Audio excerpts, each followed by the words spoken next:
The main proof that Islam is true is the Quran itself. It is held up as an unsurpassable miracle of eloquence and beauty. The Quran says in Surah Al-Baqarah, verse 23, وَإِن كُنْتُمْ فِي رَيْبٍ مِّمَّا نَزَّلْنَا عَلَى عَبْدِنَا فَأْتُوا بِسُورَةٍ مِّن مِثْلِهِ وَادْعُوا شُهَدَاءَكُم مِّن دُونِ اللَّهِ إِن كُنْتُمْ صَادِقِينَ. And if you are in doubt about that which we have revealed to our servant, then bring a surah like it, and call your witnesses other than Allah if you are truthful. However, the problem with this challenge is that it cannot be carried out objectively. It's a bit like saying, my wife is the most beautiful woman in the world, show me another one like her if you are truthful. Muslim opinion is, of course, that the Quran is sublimely eloquent, beautiful in style and content. And I used to think that too when I looked at the Quran through the perspective of faith. I found it beautiful and moving.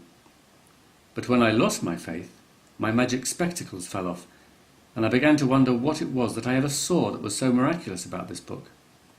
Yes, some parts are quite moving and beautiful, but other parts are distinctly dull and clumsy, and still other parts make me cringe and squirm.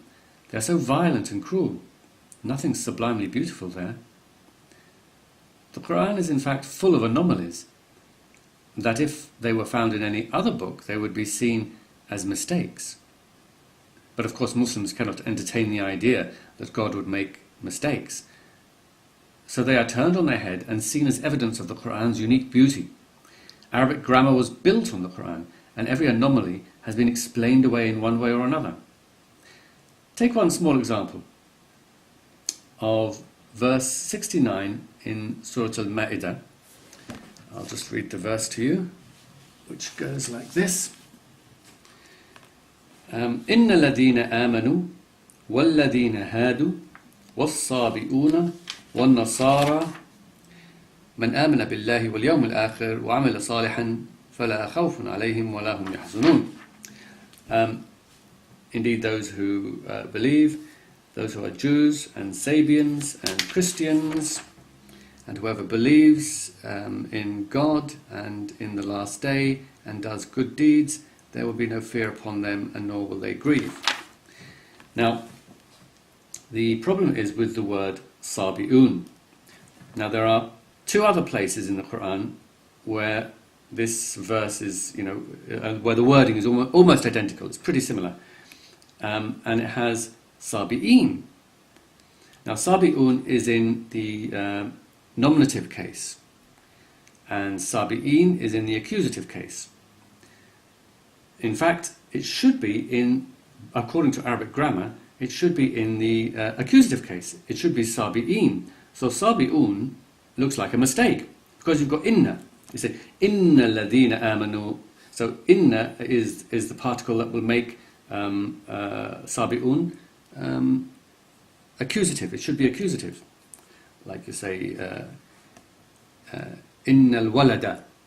So you have to. It has to be accusative. It's a simple Arabic.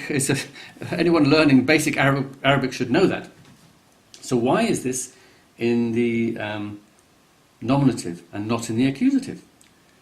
Well, it has to be explained away, and especially since the other two verses, which are almost exactly the same, are in the accusative. Then it has to be explained. The other two verses, by the way, are verse 62 of Al-Baqarah and verse 17 of Hajj, if you want to look it up. And it says Sabi'in, not Sabi'un. So, Zamakhshari, of course, immediately being an expert in Arabic grammar, in his tafsir, he immediately sees this and says, well, there's something wrong here, hang on, I've got to explain this. So he says, وَالصَّابِئُونَ رَفٌ عَلَى الْإِبْتِدَاءِ وَخَبَرُهُ مَحْذُوفٌ. So basically he's saying that the reason Sabi'un is raf, the reason why it is in the nominative, is because ala ibtida, is because it's the subject. It's starting a new sentence. It's a new sentence, and it's the subject of that sentence. وَخَبَرُهُ, and its predicate is mahdhuf, is elided, is omitted. And then he paraphrases what the meaning is, and he says, so you have to understand it in this way. إن الذين آمنوا والذين هادوا والنصارى حكمهم كذا والصابئون كذلك. So he split the sentence into two. It's completely arbitrary. There's no reason why it should be done like that, but he said, okay, you have to understand it like this, that those who believe and those who are Jews and those who are Christians, their judgment is such and such.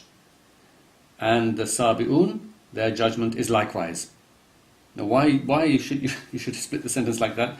There's no reason for it, there's no sense for it, there's no justification for it, apart from, of course, trying to correct this anomaly. And it's quite clear that Zamakhshari is really struggling to find a way of explaining this. But he is forced to do this because, God doesn't make mistakes, of course. And these are the lengths that Muslims have to go to. Yet the Quran has many of these anomalies, and the tafsirs like Zamakhshari's are full of tenuous arguments and twists and turns, to make everything all fit. As for eloquence, here's an example from Surah An-Nahl, verse 106. من كفر بالله من بعد إيمانه إلا من أكره وقلبه مطمئن بالإيمان ولكن من شرح بالكفر صدرا فعليهم غضب من الله وعذاب عظيم. Now the translation of that is that whosoever disbelieves in Allah after his belief, save him who is forced to thereof, while his heart is still content with the faith. But whosoever finds ease in disbelief, on them is the wrath from Allah, and theirs will be an awful doom. Now, to me, in Arabic that sounds confusing, and in English it sounds confusing. Now I know that I know a lot of Muslims will be saying, "Oh no, it's beautiful, it's perfect, it's sublime," and so on. And a lot of non-Muslims will be saying, "Oh no, we agree with you, Hassan. It's very confusing." But this just makes my point. You see, the whole thing is subjective. There's nothing undeniable about it. One person will see one thing, and one person will see another. I see a very badly structured verse, and somebody else will see something different because of their faith or lack of it. I know some will say that many of the Arabs at the time were amazed by the Quran and believed that, in it's because of that, because it was so miraculous, and they are the ones who should know best. But there were many Arabs who did not believe or swoon in admiration, so by the same token, they should also know best. It took a long and violent struggle to finally win over all the Arabs. And if it is a miracle that can only be properly appreciated by the Arabs at the time, or by those with a profound and expert knowledge in Arabic, then it's hardly a very good miracle, is it? Since it's only accessible to a tiny minority of mankind. The rest have to take their word for it. There are other proofs which are often given, such as the so-called scientific miracles.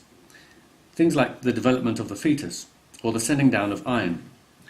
But these things were either known about at the time, or the references to them are too ambiguous and depend on giving meanings to words that they never had. Again, if eternal hell is the result of rejecting these things, then they should be beyond even the slightest doubt. Since even the tiniest slither of doubt makes eternal torture in hell unjust, even for the most ardent believer.